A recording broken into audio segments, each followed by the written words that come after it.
Assalamualaikum warahmatullahi wabarakatuh. Waalaikumsalam warahmatullahi wabarakatuh. Ya, pemirsa dimanapun Anda berada, jumpa lagi dengan saya dalam sesi podcast pada siang hari ini atau pada hari ini.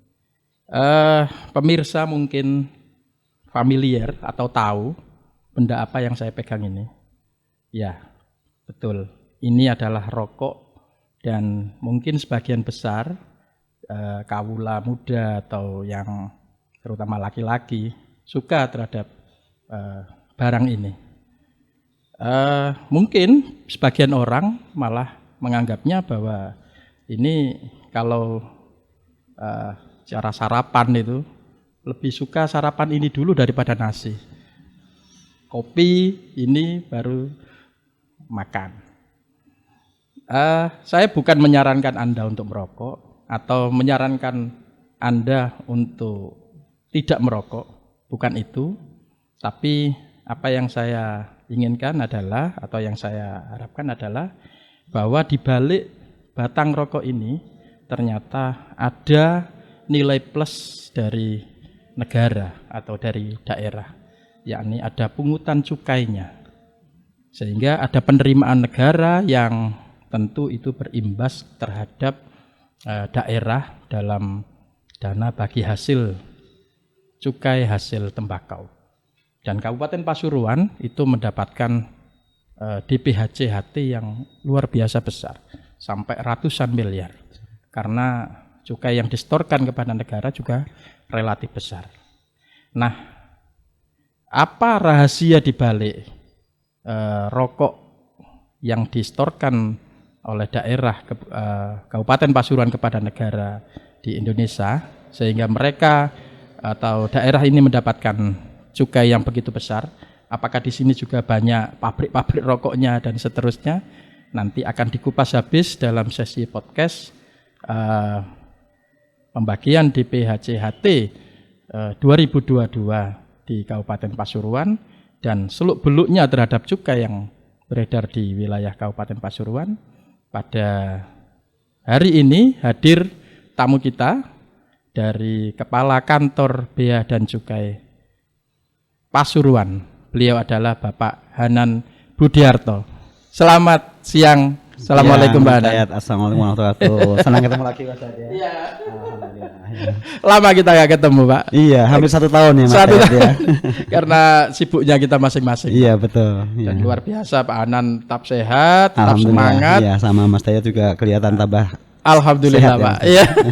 Padahal kita sesi podcast sudah beberapa kali Pak ya. Iya betul. Di sini pernah, di Bea Cukai Di juga Bea pernah Cukai, ya. iya. Tapi kelihatan masih sangat antusias dan semangat sekali Iya, Pak Hanan. alhamdulillah. Padahal di Bea Cukai sudah berapa tahun dengan ini? Kalau di Bea Cukai saya udah hampir 30 tahun ya. 30 tahun. 30 tahun ya. Luar Tapi kalau di biasa. Pasuruan 3 tahun ini Mas 3 Dayat. tahun Iya. ya. Ya lumayan lama juga Sudah di sini. cukup lama ya. Alhamdulillah ya. Mudah-mudahan lah Pak Hanan kalau masih kerasa di sini tetap. Tapi kalau enggak mungkin di Kanwil nanti Pak. Amin amin Di ya, doanya saja Jawa buat Timur. warmo semua ya. Siap Pak. Iya. Pak Hanan, kita bicara terhadap cukai dan bagaimana nanti kita mengantisipasi Pak peredaran rokok ilegal yang ada Siap, di saya akan Kabupaten Pasuruan. menjelaskan tentang cukai kepada Bolowarmo. Gitu ya. Hari Siap ini, Pak ya. ya. Lengkap Pak ya. Secara lengkap ya. Baik Pak, kita mulai dulu Iya. dari sisi cukainya Pak. Iya ya. Mungkin banyak orang yang belum tahu sih. Iya. Apa sih cukai itu sebenarnya? Di rokok ini ada cukainya, Iya, tapi mungkin cukai, ya. mereka hanya konsumsi saja. Iya. Tapi nggak ngerti ada cukainya apa enggak dan seterusnya. Cukai itu sebenarnya apa sih Pak? Saya yakin kalau Bolowarmo dan masyarakat Pasuruan sudah semuanya tahu ya, Iya. karena sosialisasi kita sudah sangat masif ya Mas Dayat ya. Oke. Jadi tapi saya ulangi saja, cukai adalah pungutan Ya. yang dikenakan terhadap barang yang mempunyai karakteristik tertentu. Oke, Ya, siap. karakteristiknya itu diatur dalam Undang-Undang Cukai, Undang-Undang Nomor 11 Tahun 95, Junto Nomor 39 Tahun 2009. Ya. Itu adalah mengganggu kesehatan, Oke. kemudian menimbulkan dampak negatif kepada masyarakat, Siap. kemudian juga dikenakan pungutan negara. Ada pungutan negaranya. Iya. Jadi sebenarnya ada karakteristik tertentu ya. Iya, Kalau karakteristiknya 3 tadi. Jadi mengganggu cukainya, kesehatan, menimbulkan dampak negatif, negatifnya. karena kan meskipun bukan perokok. Mm-mm. Kalau di sekitar orang merokok kan dampaknya Oh negatif ya, terhadap ada perokok kesehatan. pasif ya betul. istilahnya ya. Kemudian Ada barang tersebut pungutannya. dikenakan pungutan negara. Iya. Jadi meskipun ada pungutan negara aja, setiap tahun cukainya naik, Iya. ya tetap banyak saja orang yang merokok. Itulah kelebihan rokok ya. Bahkan pandemi kemarin tetap naik rokok. Tetap naik. Iya, jadi satu-satunya industri yang pada waktu Ya. pandemi tidak turun itu rokok. Mas. Rokok ya. Iya. Tetap naik juga. Ya mungkin karena pandemi orang-orang malah di kamar, di rumah. Iya, gitu. betul. Malah lebih konsumsi rokok lebih meningkat. konsumsi malah meningkat. Iya. Betul, Pak. Barang kena cukai itu apa saja sih, Pak, sebenarnya, Pak? Selain rokok, Pak? Sebenarnya kalau dulu banyak. Oh, dulu banyak. Dulu Apa itu saja? gula minyak kena. tanah. Mm-mm. Itulah. Tapi itu sudah dulu ya. Iya, sekarang iya, sudah iya. enggak lagi. Kalau sekarang Yang sekarang. hanya tinggal 2. Yang pertama rokok, Rokok, oke. hasil tembakau ya. Ya, hasil tembakau. Yang kedua etil alkohol dan minuman mengandung etil alkohol. Ya. Minuman mengandung etil Mengandung alkohol. etil alkohol ya. Minuman keras lah bahasa Minuman keras, awamnya miras ya. Yang lebih miras, gampang ya. itu mirasnya. Ya bahasa awamnya miras ya. Mm-mm. Ini yang banyak dilakukan oleh Bea Cukai dalam melakukan upaya operasi, ya Iya. kan? Itu banyak rokok, Pak. Sementara yang Iya. kelihatan etil alkoholnya atau Iya. yang miras itu juga sering dilakukan apa enggak? Kira-kira? Kebetulan untuk di Pasuruan itu Pemda juga melarang peredaran miras ini ya. Oh, iya. Sehingga memang di pasar tidak terlalu banyak. Beda kalau di hotel-hotel itu memang ada perlakuan khusus Mas ya. Tapi kalau di pasar tidak terlalu banyak. Meskipun kita juga sering melakukan penegakan hukum. Kemarin terakhir tanggal 8 Oktober barusan ini dan sekarang sedang kita lakukan penyidikan, kita melakukan penindakan sebanyak 2.500 botol Artinya Minuman tetap beredar ya, miras itu Tetap banyak. beredar, iya, Meskipun betul. dilarang oleh Pemda aja, tapi tetap banyak tetap ada yang beredar ya. Dan itu tetap kita lakukan penegakan ya. Ada operasinya ya, banyak Ada, operasinya yang kita banyak, lakukan ya. ya. Iya. Oke. Pak, kita ini kan juga sebagai penyumbang cukai terbesar. Penyumbang cukai terbesar ya. Di luar biasa kita juga ini. Dapat berapa, Pak, kita ini, Pak? Saya lebih suka menyampaikan masalah penerimaan ya daripada operasi. Betul. Jadi di tahun 2022 ini penerimaan kita targetkan sampai akhir tahun 63 triliun Mas. 63 ya? Iya. Oke, terus? Sampai sekarang ini Oktober Sudah tanggal berapa 18 sudah terkumpul 60 triliun. Wih, kan Iya. tinggal 3 triliun. Jadi insya saja. Allah sampai Desember tercapai lah target kita 63 Wah. triliun ya. Kalau dapat target itu ada reward kira-kira? Ribet ada enggak ya? Ya, Biasanya ada. Ya Kalau kita target dengan gaji dan penghargaan yang diberikan pemerintah sudah cukup lah Mas ya. Oh gitu ya. Iya. Jadi 63. 63 triliun untuk tahun 2022. 22. Kalau Tahun yang lalu, 2021 52 triliun. 52. Oh, berarti sekitar 10-11an ya? Iya, 13% peningkatannya. 13%. Iya, 13%. Luar biasa ya. Iya. Oke. Pak, dengan penghasilan cukai yang begitu besar, orang kan banyak bertanya sebenarnya. Iya. Pak. Banyak bertanya, Pasuruan kok sebesar itu? Iya. Pabriknya juga gak terlalu besar. Menurut saya Bu ya, di Kediri besar. Iya. Jelas itu ada GG misalnya. Di Kudus jelas Iya. ada DJ di sana. Di Iya. Surabaya ada HMS misalnya. Besar-besar Iya. perusahaannya. Iya. Pasuruan ini mungkin juga ada yang cabangnya misalnya. Iya. GG di sini, HMS di sini misalnya. Tapi kan nggak terlalu besar. Lah, rokok-rokok yang ada ternyata di wilayah kita ini memang banyak atau berapa, Pak? Mungkin bisa Iya. disebutkan kira-kira. Ini malah Mas Dayat Ah. nggak menyangka ya ternyata Nggak menyangka. seperti ini kita nyebut merek nggak apa-apa ya. Enggak apa-apa. Oke. Seperti gudang garam kan selama ini kita taunya di Kediri gitu Betul, ya. betul. Padahal ternyata lebih besar yang di sini Mas. Lebih besar sih. Lebih besar di Pasuruan. Artinya pabrikannya memang Iya, produksinya di Lego besar. itu kan ini Iya, sekarang di kan Lego, iya di Lego di itu. daerah Gempol ya. Iya, lebih besar daripada yang di Kediri. Iya. Oh. Kemudian Sampurna juga paling besar di Pasuruan, Pasuruan. dibandingkan dengan tempat-tempat lain. Ada di Purwakarta, ada di Solo, Solo. ada Surabaya di juga ada. Sidoarjo. Ya, Ya. tapi yang paling besar di Pasuruan. Pasuruan. Itu sudah dianalisa, Pak ya? Sudah dianalisa. Kan kita setiap tahun tahu penerimaan gudang garam di Pasuruan berapa, penerimaan di Kediri berapa, penerimaan di Bojonegoro berapa gitu Iya. ya. Yang besar berapa, Pak, berarti ya? Rokok yang besar, pabrikan yang Kita besar. 4 yang Empat, besar ya. Terus yang menengah atau yang kecil Yang misalnya? menengah dan kecil itu ada 111. Oh, 111. Iya. Wih. Artinya daerah lain mungkin tidak Iya. sebesar ini begitu ya? Betul, iya. Oh, sehingga luar biasa kalau Iya, memang iya. cukainya juga besar. Betul. Oh, ini meningkat terus, Pak, dari evaluasi atau Iya. kacamata bea cukai. meningkat terus atau gimana? Meningkat terus ya. Dari Jadi tahun ke tahun. saya sampaikan tadi tahun 2021 52 triliun. Tahun 2020 Maksud saya 49 yang triliun. pabrikannya, Pak. Jumlahnya. Oh, kalau jumlah pabrik itu kita nggak meningkat, Mas.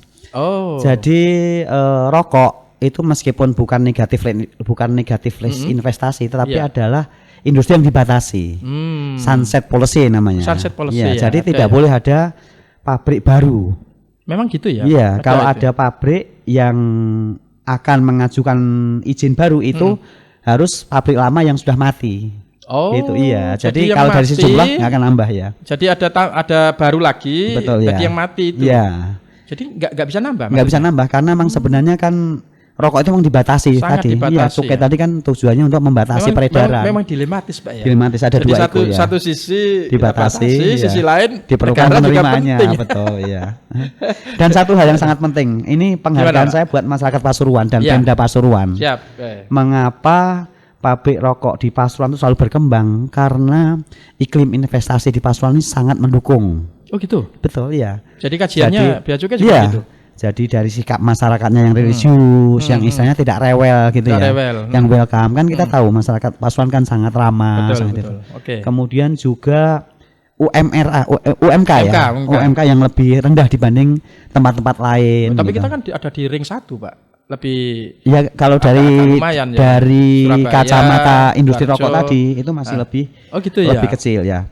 Kemudian juga ya contohnya Kediri ini mungkin saya buka di sini saja. Kediri itu sangat ketat bahwa industri itu harus padat karya. Harus padat karya, betul. Sehingga gudang garam di Kediri itu tidak bisa memaksimalkan teknologinya, teknologi industrinya, karena di sana kebanyakan SKT, sigaret kletek tangan, yang gudang garam merah kan gitu. Sementara kalau di Pasuruan Sini. itu lebih banyak sigaret kletek mesin. Jadi lebih teknologinya lebih lebih banyak lebih canggih ya, Pro dan Promed ya kalau boleh saya sebutkan merek. Sampurna juga begitu, kalau kayak Wismilak atau Cisamsu ya, itu lebih banyak dibuat di Sidoarjo atau di Solo, tetapi yang SKM itu lebih banyak dibuat di Pasuruan. Artinya secara investasi iklim kita sangat mendukung ya. Sangat mendukung. Dan itu sudah terasa sejak tahun 2011 pada waktu saya kepala kantor Kediri. Oh, pernah kantor Kediri. Kediri. Saya pernah kepala kantor Kediri, sehingga saya tahu situasinya waktu itu. Dari Kediri pindah investasinya 35% ke Pasuruan. Oh, jadi begitu. Jadi ada ini ya istilahnya ngangsu kawrunya di Kediri seperti ini, di Pasuruan seperti ini gitu ya. Tahun 2011 saya kepala kantor Kediri, Mas. Oke. Siap, Pak. Kalau kita bicara tentang cukai terbesar, otomatis kan DPHC-HT-nya juga besar. Jadi itu simbiosis lah, sama lah. Artinya bahwa di Pasuruan karena sudah memasok cukai terbesar di wilayah atau di negara, maka dana bagi hasilnya juga besar. Mungkin Pak Anan bisa sebutkan dari 3 tahun terakhir, Pak. Barangkali Pasuruan ini sebesar apa sih DPHC-HT-nya? Mulai tahun 2020 misalnya. Jadi mudahnya DPHC-HT itu kurang lebih 2% dari penerimaan. 2% ya? Iya, kurang lebih ya. Jadi tahun 2020 itu Pasuruan mendapatkan 191 miliar. Pemkab Pasuruan. 191. Ya. Kemudian tahun 2020 200 miliar. 2021 apa 20, Pak? 2020. 20. Ya. Ya, oke. Terus 2021 ini karena penyerapannya yang kurang maksimal dikenakan penalti 5 miliar. Jadi akhirnya tahun 2021 195 miliar. 195 miliar. Ada penaltinya. Ada penaltinya. Itu hasil monef dari Bea Cukai. Oh gitu. Apa Pak penaltinya, Pak? Ya itu tadi pengurangan tadi. Lah ya, kenapa itu? Karena kan pada waktu itu pandemi, Mas ya. Jadi banyak program-program Pak Bupati, program-program Pemkab yang tidak berjalan sesuai harapan. Oh, jadi ndak anu ya. Ndak pasti dapat sekian persen, 2% dari penerima, nggak mesti begitu ya? Iya, dalam kondisi normal begitu, tapi kemarin karena penyerapannya kurang maksimal, akhirnya ada penaltinya. Ada penalti 5%. Yang tahun 2022 Pak? Yang sekarang? 2022 kalau 63 triliun ya berarti perkiraan saya sekitar 230 miliar ya. Luar biasa peningkatannya. Duit semua itu, Mas. Duit semua. 230 sampai 235 miliar. Antara itu ya? Iya.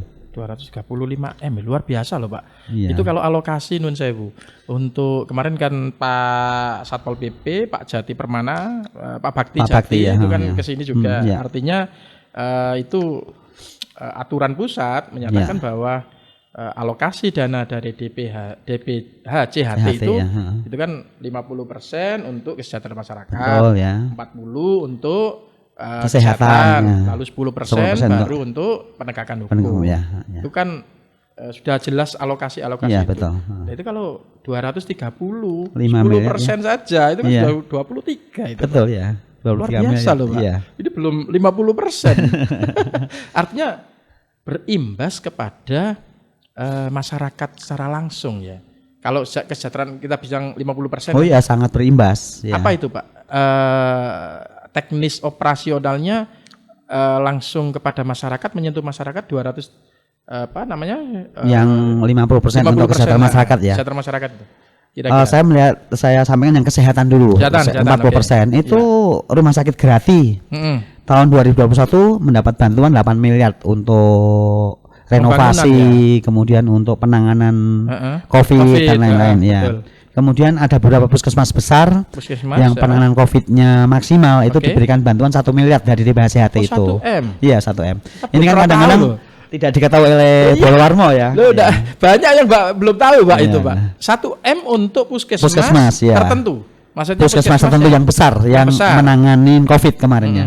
Dan saya rasa Pasuruan termasuk yang berhasil menangani COVID. Ya, itu sedikit banyak dari dana DPHCHT itu. Oh. Ya, itu. Makanya. Jadi rumah sakit gratis dapat. Ya. Lalu puskesmas dapat. Ya. Bangil ada? Nah, nanti tolong sorry Mas, puskesmas Bangil atau gratis ya? Bangil ya?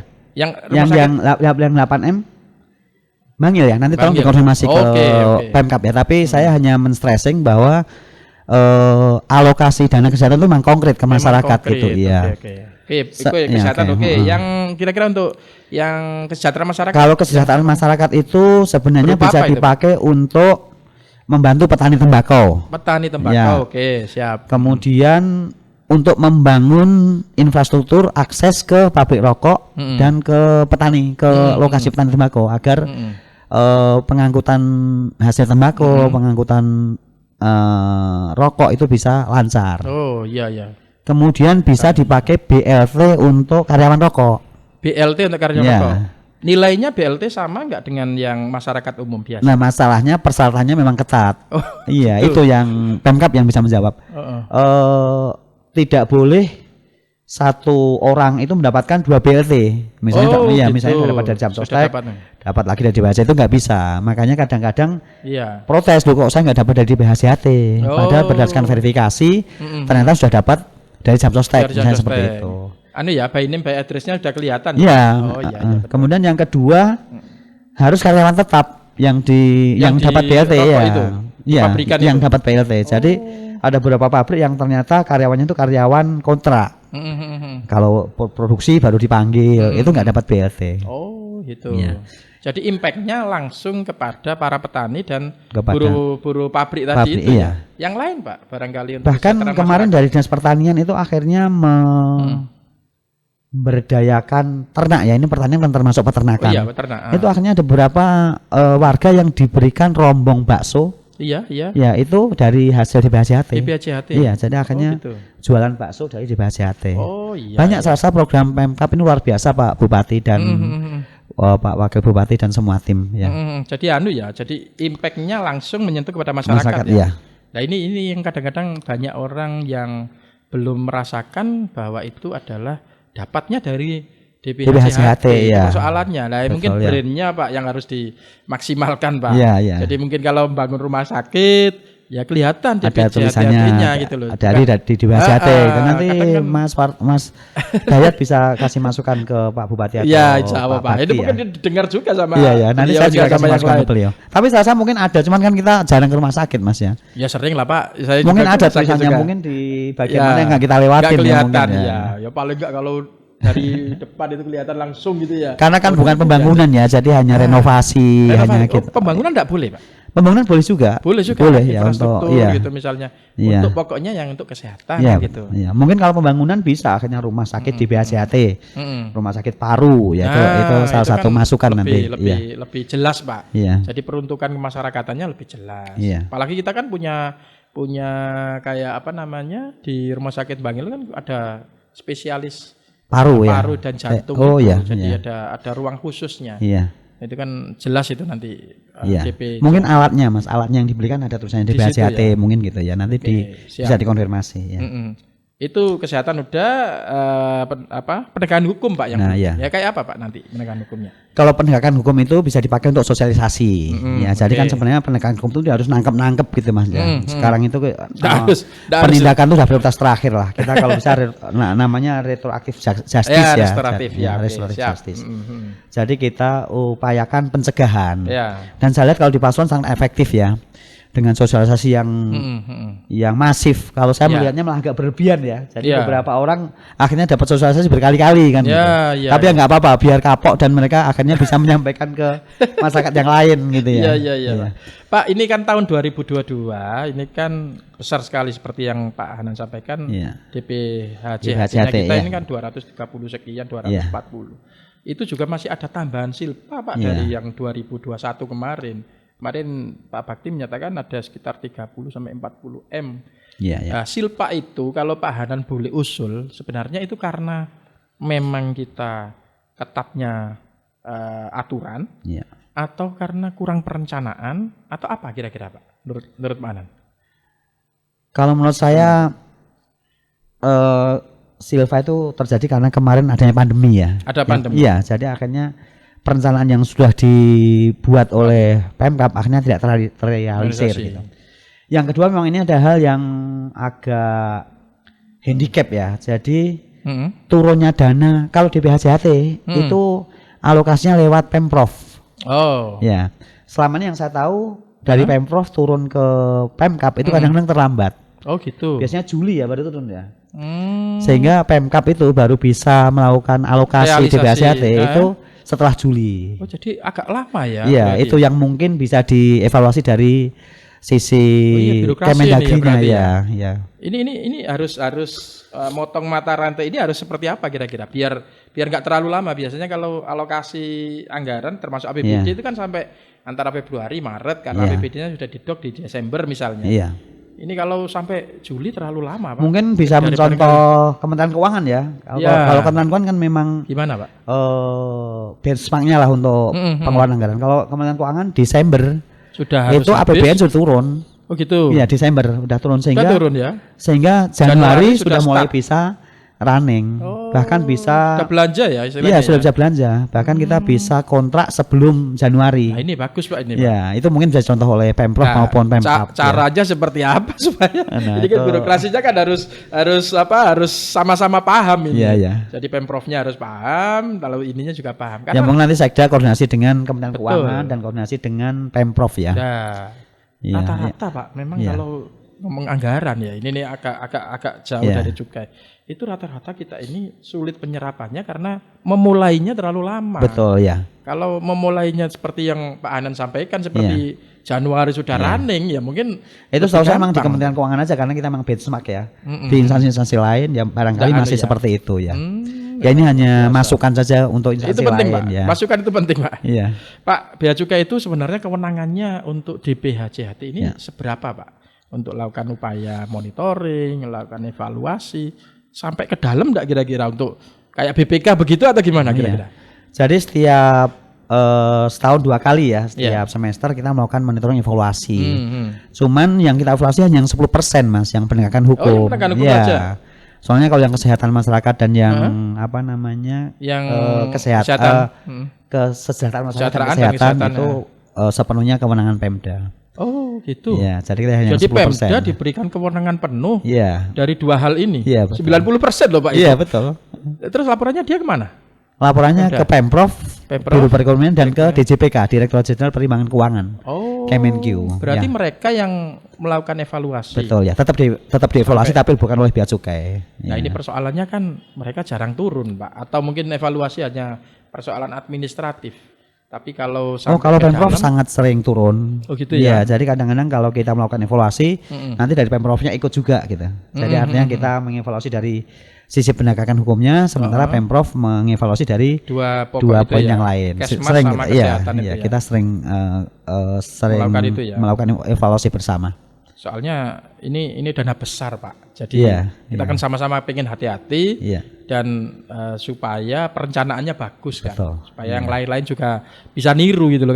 Kalau dibuat sembarangan kan juga berat. Betul, atau mungkin sangat berhati-hati, Pak. Betul, Sehingga tidak sampai penyerapannya sampai 100%, paling hanya berapa persen. Sangat berhati-hati karena khawatir keliru. Saya lihat Pak Bupati dan Pak Bakti sekarang ini di BHJT yang mengelola Satpol PP. Betul. Kalau tahun kemarin yang mengelola Biro Perekonomian. Iya. Saya lihat Pak Bupati, Pak Wakil Bupati dan Satpol PP sangat akuntabilitas ya. Ada ya. Jadi beliau-beliau itu memang sangat hati-hati sehingga penyerapannya memang relatif lambat tetapi aman gitu, Mas. Iya. Pak, ini kalau persoalan ngomong dalam persoalan pemberantasan rokok ilegal ini kan simultan, Pak ya. Jadi kalau memang cukai kita besar, maka otomatis rokoknya juga harus legal. Betul, harus sesuai dengan aturan perundang-undangan. Nah, kalau banyaknya rokok ilegal maka berimplikasi kepada penerimaan negara. Betul, cukainya menjadi tidak karena orang akan pasti milihnya murahnya. Tidak mikir kesehatannya. Betul, padahal itu juga di sisi cukai itu kan pasti sudah di lab, sudah ada nilai tarnya berapa dan seterusnya. Sehingga meskipun itu tetap mengganggu kesehatan tapi kan tidak terlalu tidak parah daripada yang ilegal. Nah, ini Bea Cukai sebagai katakan komando di sisi penegakan hukum ini seberapa masif, Pak, melakukan upaya operasi peredaran rokok ilegal ini? Kalau Mas Dayat lihat dari tahun ke tahun kita selalu melakukan pemusnahan dalam jumlah yang banyak. Itu kita sangat masif melakukan penindakan. Di tahun 2022 ini kita sudah 3 kali melakukan penyidikan. Penyidikan itu artinya kasus ini sampai kita serahkan ke kejaksaan dan ke pengadilan. Sidang Kemudian kalau yang pelakunya tidak kita ketahui karena melalui ekspedisi atau melalui jasa titipan, itu barangnya kita nyatakan sebagai milik negara. Itu kita juga sekitar 11 miliar sekarang nilainya. Jadi cukup masif ya. Pak, itu ada pelakunya sebenarnya, Pak. Maksudnya pelakunya itu sempat ada yang ditahan atau seperti apa? Kalau yang pelakunya ketahuan, ya akhirnya kita tahan. Ya kan ada undang-undangnya itu. Ya ada undang-undang cukai. Iya. Pernah, Pak, melakukan upaya penahanan terhadap pelaku? Tahun 2021 kita melakukan penahanan 7 kasus. 7 kasus. Penahanan badan orangnya atau penahanan badan termasuk barangnya juga, termasuk mobilnya ada ya. Termasuk alat angkutnya kita sita. Iya. Waduh, sayang kita nggak pernah dikasih tahu, Pak, dalam persoalan sidangnya atau apanya gitu. Kalau gitu nanti lain kali kita undang ya. Sebenarnya sih kita expose, selalu kita expose ya. Enggak, artinya orangnya, Pak. Kalau perlu pemusnahan barang buktinya mungkin sering ya, Pak. Tapi kalau orangnya atau apanya. Boleh nanti setelah itu. ini coba kita undang untuk yang kasus masih berjalan ya. Pak, itu rata-rata kalau dianalisa pelaku melakukan hal itu sebenarnya karena faktor apa sebenarnya? Lebih banyak. Ya kalau rokok pasti faktor ekonomi, Mas ya. Ekonomi. Ya satu-satunya ekonomi karena kan keuntungannya cukup besar. Dengan selisih harga rokok ilegal dengan rokok legal yang sedemikian besar, mereka mau melakukan itu. Dan kadang-kadang ketidaktahuan akan risikonya. Ya, itu persoalannya. Jadi mereka menganggap cuman beli rokok dikonsumsi sendiri gitu. Ternyata kita tangkap rokok ilegal. Tapi mereka mungkin enggak tahu Pak, atau sengaja pura-pura nggak tahu. Tahu tapi tidak tahu kalau risikonya ternyata bisa disidik, ternyata bisa ditahan. Gitu. Ini terakhir kita menangkap pakai mobil Alphard. Iya. Dari Madura tujuan ke Bali. Oke. Lewat Pasuruan. Ya kita tangkap dengan mobil Alphardnya, ya kita sita mobil Alphardnya juga. Kan itu rokok dari mana itu? Rokok dari Madura. Dari Madura. Ya. Terus kita tahunya dari informasi masyarakat. Ya, dari informasi masyarakat. Kita cekat di mana itu? Di tol. Di tol. Ya. Oh, luar biasa berarti ya. Iya. Jadi hubungan antar bea cukai, Pak, berarti, Pak. Dengan bea cukai, dengan aparat penegak hukum yang lain gitu. Artinya kelihatan ya bahwa mereka istilahnya ekspedisi ini bawa rokok legal dan tidak ilegal itu. Kita punya strateginya lah. Jadi ada informan dari kompetitor atau mungkin dari sesama ekspedisi. Semua ekspedisi di Pasuruan udah pernah kita panggil, kita sosialisasikan bahwa mereka kita minta untuk membantu peredaran rokok ilegal. Karena sebenarnya kalau secara undang-undang mereka bisa kita pidanakan. Iya dong. Sepanjang mereka tahu bahwa yang di bawah itu rokok. Betul. Gitu. Tapi kalau mereka betul-betul tidak tahu, ya nggak bisa kita pidanakan. Nah itu masalahnya. Iya. Termasuk kalau misalnya mobil, kadang-kadang ada yang protes, kenapa kok mobilnya Mobilnya dikembalikan? disita. Kan ada yang disita nih. Iya. Ada yang dikembalikan. Ada yang dikembalikan. Iya. Kalau yang dikembalikan itu karena memang dia bisa menunjukkan bahwa mobil itu sewaan. Gitu Oh itu. ya. Kalau mobil rental ya. Rental. Kalau yang mobilnya milik dia sendiri ya kita Baru. sita. Iya. Alphard ya. Terakhir Alphard, sebelumnya Innova. Iya, jadi akhirnya Bosnya ini luar biasa ini sebenarnya. Dan mobil bukan rental itu ya? yang Alphard bukan rental. Bukan rental. Innova sama Alphard bukan rental. Akhirnya ya kita sita. Luar biasa itu. Iya. Artinya mereka sebenarnya ada unsur kesengajaan Pak untuk memproduksi rokok yang ilegal itu. Mereka tahu untungnya gitu ya. Jadi Ya, persoalan karena tahu untungnya saja. Iya, jadi mereka tidak tahu akibatnya. Jadi dari Lampung dia tahu rokok harganya sekian. Nah, Begitu di sini dikasih tahu teman-temannya rokoknya murah, akhirnya dia beli, dimasukkan ke Innova, dibawa ke Lampung. Ternyata di sini ditangkap. Yang namanya rokok ilegal itu yang apa saja sih? Iya, iya. Atau mungkin bagaimana masyarakat bisa langsung tahu bahwa oh ini rokok ilegal, oh ini rokok legal. Kira-kira seperti apa kira-kira Pak? Kemarin di forum lain, Mas. Ya. Saya belum ngomong, MC-nya udah jelaskan ya. Rokok ilegal itu begini-begini. Jadi rupanya MC-nya itu udah sering ikut sosialisasi. Oke. Jadi saya semua tadi Bolo Warmo sama masyarakat Pasuruan sudah sering sekali ya mendapatkan sosialisasi. Tapi saya ulangi lagi, rokok ilegal itu ada 5 ya. Ya. Ya. Yang pertama rokok polos. Rokok Oke. polos itu udah pasti semua orang tahu. Rokok tidak ada pita cukainya. Nah, seperti ini Pak ya. Ya. Karena Jadi polos dibuat nggak ada oleh apa-apa. pabrik yang tanpa izin. Pasti tanpa izin. Iya tanpa izin karena dia nggak punya pita, karena kalau punya izin dia akan punya pita cukai kan. Gitu. Ini tanpa izin, jadi pabrik-pabrik rumahan atau mungkin memang sengaja industri kecil ya. gitu ya. Kalau itu kan gampang ya, pokoknya makanya kalau lihat rokok tanpa pita cukai ya jangan dibeli dan laporkan ke bea cukai. Langsung laporan. Oke, ini mudah diketahui. Terus yang kedua rokok dengan pita cukai palsu. Nah, pita cukai palsu itu jadi pita cukai itu sama dengan uang, Mas. Coba saya lihat rokoknya ini ya. Ya. Sponsornya jangan, Pak. Oh enggak. Ini kan ada pita cukai. Oke, siap. Ini sama dengan uang, yang mencetak juga sama. Oh iya, ada hologramnya ya, ada iya. talinya ya Iya. istilahnya ya. Ini kadang-kadang pita cukai palsu ini kebangetan palsunya. Cuman dicetak pakai fotokopi gitu. Jadi ya kelihatan nggak ada hologramnya. Tapi ada juga yang sudah mendekati aslinya. Mendekati asli. Ya, lah itu untuk mengetahui ini asli atau palsu sama dengan uang. Oke. Diraba, di Terawang, ada apa lagi? Tiga itu ya. Ya. Jadi itu bisa kelihatan kalau diraba dia terlalu halus, kemudian kalau di Terawang tidak ada hologramnya. Nah, ini, masyarakat biar tahu ini. Bahkan itu pakai ultraviolet yang seperti UV ya. UV itu juga bisa kelihatan. Langsung ya. Bisa di sini ada gambar. Tapi jarang kalau masyarakat. tahun 2022 ini temanya biota laut. Biota laut. Jadi ini kalau kita terawang dengan hologram itu akan kelihatan gambar-gambar cumi-cumi, gambar kura-kura. Oh, jadi setiap tahun berubah, Pak? Berubah. Tahun kemarin burung ya. Oh, gitu. Gitu ya. Itu jadi juga kalau salah satu cara untuk petugas tahu oh ini kalau misalnya tahun 2022 kok gambarnya burung berarti palsu kan.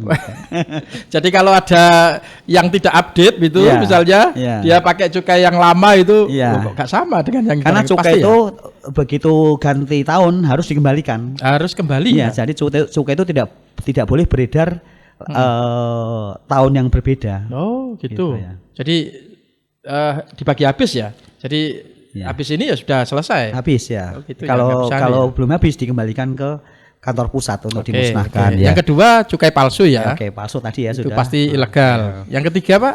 Terus yang ketiga itu bekas. Ini relatif kecil tapi juga kadang-kadang masif juga. Ada. Kalau dulu kita zaman Mas Dayat kecil pernah nggak kalau kita beli layangan atau beli ini bisa pakai pita cukai. Iya, ada. Itu dikumpulkan sama pengepul-pengepul itu, terus dijual ke pabrik. Lah, dijual ke pabrik saya pernah mengalami. Berarti tua saya ini, Pak. Gitu ya, iya. Karena mengalami itu. Tapi sekarang kemungkinan udah jarang ya. Iya. Tapi artinya kalau masih ada yang seperti itu ya itu termasuk betul. pidana. Pernah ya.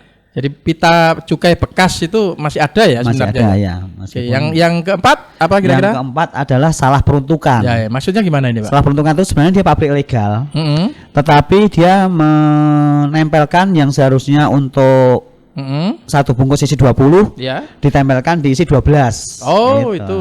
Kalau isi 20 kan pasti mahal, lebih mahal. Mm-mm. Jadi dia kebalik ya. Yang isi 12 Pak. ya, dipakai Betul. ditempelkan di Isi isi 20. Betul. Seperti itu ya. Berarti istilahnya korupsi ya, Korupsi ya. Itu juga mudah dibuktikan lah kalau teman-teman beli ya tolong yang dibeli yang betul-betul sesuai Sama dengan peruntukannya. Kalau enggak dilaporkan ke Bea Cukai. Siap. Yang kelima terakhir Yang kelima itu yang bukan haknya. bukan haknya. Oke. Jadi setiap pabrik Mm-mm. melaporkan ke Bea Cukai mendapatkan nomor pokok pengusaha kena cukai NPBKC, itu nanti dia akan mendapatkan personalisasi namanya. Oke, Jadi personalisasi personalisasi itu ha?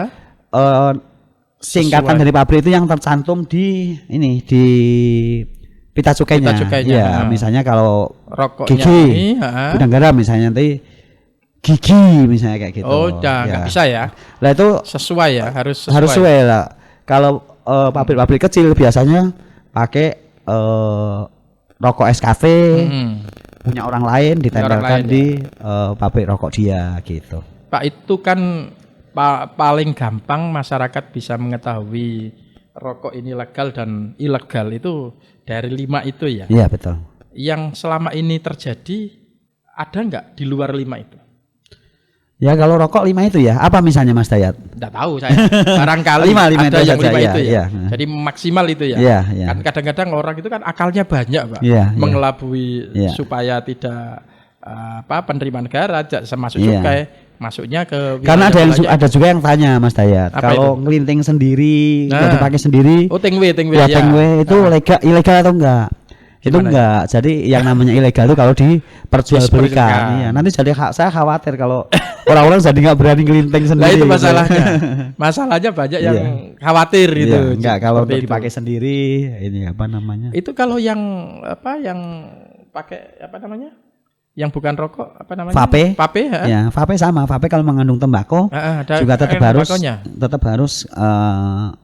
izin Tapi dan kan ada nggak ada pitanya, Pak. ada. Tetap ada pitanya. Ada pitanya. Oh.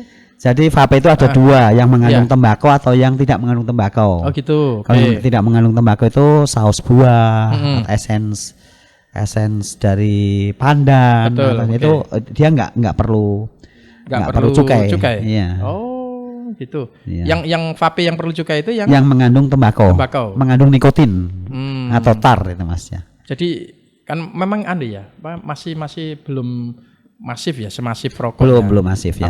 Tapi itu banyak yang sudah anak-anak muda karena itu Sebagian besar ada- pasti mengandung tembakau karena terbukti kalau nggak mengandung tembakau ya nggak laku. Nah, itu masalahnya. Ya karena kan ada faktor kecanduan ya, tar dan nikotinnya itu. Makanya sekarang kan ada rokok pandan itu ya, rokok Nah, ada pandan. rokok. Ya, baunya kayak pandan Iya, gitu terus ya. rokok Kelihatan anu.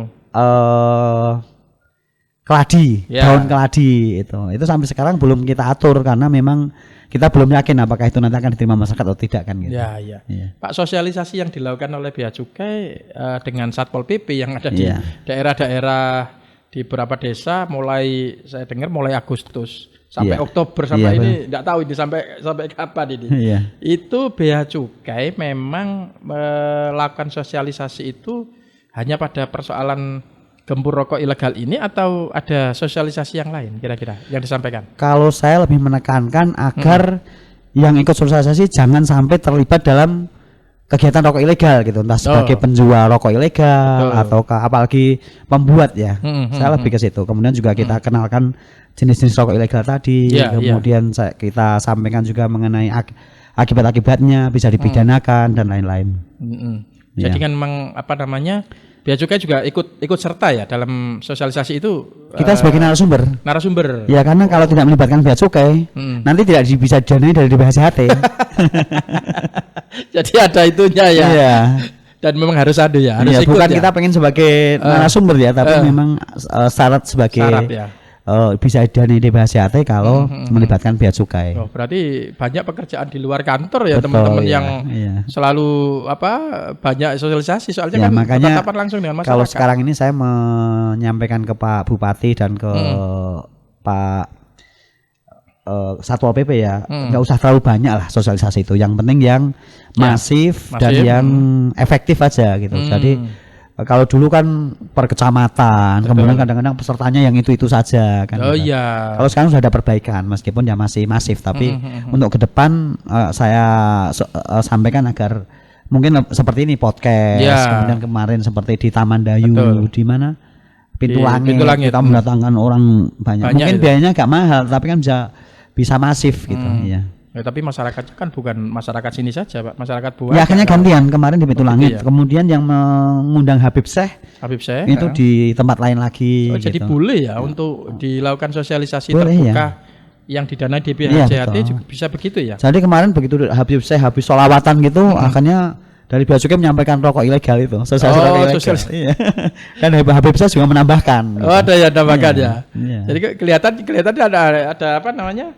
Ada simbiosis ya. Betul bisa ya. Bisa artinya betul-betul bukan dibuat-buat, ya memang sosialisasi sangat efektif. Dengan Habib Syekh menyampaikan agar jangan menjual rokok ilegal, jangan rokok ilegal kan akan sangat tinggi dampaknya ke masyarakat. Yang di Pintu Langit Roma Irama. Jadi ada endorse-nya ya. Ada endorse dari artis-artis ya. Dan itu tidak perlu dibiayai semuanya dari BHJHT, bisa dari sponsor, bisa boleh. Jadi akhirnya dibiayainya tetap sesuai dengan alokasi anggaran yang tersedia. Gitu. Jadi jangan beranggapan. Tapi masuk program di awal ya itu ya. Betul ya. Jadi sudah ndak dadaan gitu ya. Harus awal. Termasuk kemarin dari Denny Caknan dan Gus Miftah. Gus Miftah itu yang di Chandra Wilwatikta itu. Ya, itu saya juga hadir. Pak, yang banyak yang kita inginkan, terutama dari masyarakat itu kan kita ini pernah ada studi banding ya, studi banding Kudus waktu itu. Betul. Artinya kita ingin bahwa DPHJHT ini paling tidak ada sesuatu yang kelihatan mercusuar ya. Artinya ada kawasan industri di situ. Nah, follow up yang saya tangkap waktu di mana dari Kudus itu, dari studi bandingnya orang-orang di Pemda itu, sampai sekarang sampai sejauh mana kira-kira dari monitoringnya Bea Cukai kira-kira? Jadi kawasan industri hasil tembakau itu memang sangat efektif ya, sangat tepat kalau untuk penyerapan di BHJHT. Tetapi itu membutuhkan kajian yang mendalam, Mas. Jangan sampai nanti sudah didirikan ternyata tidak ada investornya. Nah, itu persoalan. Atau sudah didirikan ternyata supply tembakonya nggak sesuai kan gitu. Jadi sekarang ini Pemkab tetap on the track. Tahun ini mulai diadakan studi kelayakan. Oh, sudah ada studi kelayakan. Sudah dianggarkan untuk studi kelayakan ya. Mungkin dilakukannya ya dalam waktu dekat lah. Oke. SKP ya, studi kelayakan proyek ya berarti ya. Feasibility study ya. Nanti ada DED, kemudian ada karena dulu pernah dilakukan studi kelayakan. Tapi kaitannya bukan KIHT, dulu namanya lingkungan industri kecil ya. Itu ternyata untuk kawasan industri hasil tembakau itu tidak layak waktu itu kajiannya, hasil kajiannya. Betul. Karena memang nggak mudah Pak itu Pak. Kajiannya kan butuh banyak kajian akademik, lalu kelayakan yang lain gitu. Termasuk kelayakan existing tempat dan itu sampai sejauh mana Pak kira-kira? Pak Anan. Sekarang masih berjalan, jadi studi kelayakan yang dilakukan oleh Pemkab itu akan menjaring siapa kira-kira investornya. Kemudian nanti lokasinya di mana yang sesuai dengan tata ruang dan sebagainya. Sebenarnya kalau dari si Bea Cukai pengennya secepatnya saja kan gitu ya. Tapi saya nggak mau nanti menjebak begitu kita bantu perizinannya, KIHT-nya berdiri ternyata tidak ada investornya dan sebagainya. Pak, itu berarti kalau kita maknai kalau sudah ada FS-nya, jadi serius ya untuk melakukan proyek kajian yang memang serius, karena itu akhirnya menjadi solusi juga untuk pencairan di BHJHT ya. Nah, itu. Artinya kalau KIHT bisa berdiri, saya rasa banyak manfaat yang bisa didapat. Orang-orang yang tidak punya modal untuk membuat pabrik rokok itu bisa difasilitasi di situ. Oh, gitu. Jadi KIHT itu keuntungannya. Iya, betul. Yang akan mendirikan pabrik rokok tidak perlu punya mesin. Tidak perlu punya mesin. Iya. Mesinnya bisa disewakan atau dibelikan oleh Pemkab dengan di BHJHT. Oh gitu. Ya. Jadi Pemkab itu selain dia menyediakan kawasan, bisa dipakai untuk mesin juga ya. Jadi nanti akhirnya pemilik merek ya, itu bisa menyewa istilahnya, mesin yang dijangan oleh Pemkap gitu ya. Jadi akhirnya Pemkap nanti dapat fee dari hasil itu gitu. Nanti yang punya NPBKC cukup yang punya merek ini. Ya enak Pak, mudah berarti. Iya, cuman masalahnya di Pasuruan itu karena pabrik rokok udah settle, sudah punya merek ya. Jadi untuk mencari yang punya merek baru, ini sulit Mas Dayat. Oh, jadi istilahnya pengusaha-pengusahanya pasti baru ini ya berarti? Nggak harus baru. Enggak, kalau untuk KIHT itu ya? Tidak harus baru. Yang lama pun kalau misalnya ingin mengembangkan merek baru bisa di situ, iya. Oh, Mas Dayat kalau misalnya punya akses, punya tetangga-tetangga yang berminat bisnis rokok, bisa nanti koordinasi dengan Pak Bakti. Ya. Oke. Jadi memang masih ada kemungkinan bahwa Pemda ini membuat KIHT ya. Iya, sangat memungkinkan ya. Tapi khusus untuk dibangun kawasan industri rokok saja. Karena KIHT itu kawasan industri hasil tembakau. Hasil tembakau. Iya. Tidak boleh dimasuki oleh di luar hasil tembakau. Yang tidak berhubungan dengan industri rokok. Ya, yang tidak berhubungan maksud saya. Tetapi kalau yang berhubungan dengan industri rokok, misalnya pabrik karton, bisa di situ. Oh, kertasnya. Kemudian petani tembakau bisa bisa buka konter di situ. Jadi yang berhubungan saja. Berhubungan, iya. Dan itu karyawan pabriknya bisa digaji dengan dibayar CHT. Oh, enak ya berarti gitu, ya. Iya, jadi sebenarnya KIHT ini sangat prospektif sebenarnya. Kajiannya seperti itu ya, sudah ada. Iya. Jadi nggak boleh masuk industri elektronik, nggak boleh di situ. Nggak boleh ya. Jadi khusus elektronik yang berkaitan dengan hasil tembakau apa ya? Nah, nanti di situ akan ada laboratorium. Lab, Lab untuk menentukan kadar tar dan sebagainya. Betul. Dan itu nanti boleh pabrik-pabrik di luar kawasan industri ngelabkan produknya di situ. Oh, siap. Bayar kan gitu. Jadi Loh, sebenarnya Pak, yang Anda tangkap waktu di Kudus itu memang sudah luar biasa KIHT-nya atau seperti apa, Pak? Masih on progress juga. Jadi KIHT di Kudus itu belum sepenuhnya betul ya? belum settle betul ya, makanya. Dan kebetulan ya, bukan kebetulan ya, ini hal yang menyedihkan. Kenapa, Pak? Teman-teman Pemkap yang kemarin ikut waktu kajian itu studi kelayakan ke Kudus itu, bersama saya itu sudah almarhum, Mas. Aduh. Pak Sekda itu ya berarti. Pak Anang dan Pak Munir ya, mudah-mudahan Pak amal ibadah beliau diterima. Amin. Ya, tapi kan ada penerusnya, Pak. Ya. Mudah-mudahan konsen. Cuman kan kalau penerusnya kan berarti kan tidak langsung melihat gitu ya. Jadi artinya harus membuat konsep dari awal. Kemudian juga penganggaran KIHT untuk dari DBHCHT ini tahun ini memang baru studi kelayakan. Jadi kemungkinan untuk pembangunan dan sebagainya itu tahun 2023. 2023. Iya.